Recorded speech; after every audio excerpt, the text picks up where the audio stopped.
time. Arshad Nadeem of Pakistan, 90 metres and 18.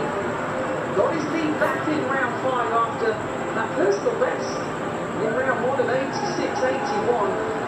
The games record for the Pakistan athletes, the record that has stood since 1998.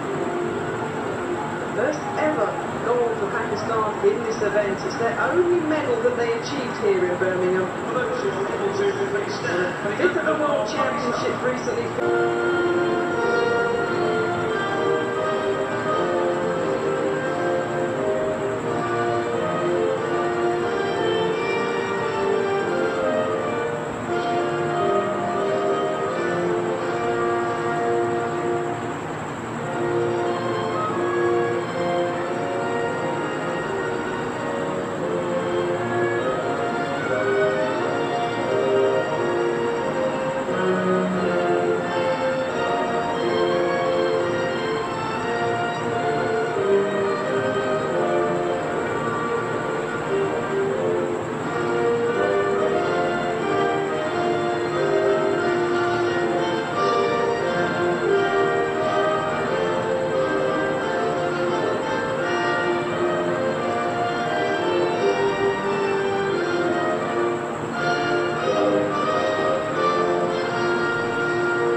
Well, 32 different nations have won medals here in Birmingham, in the athletics, in the Alexander Stadium.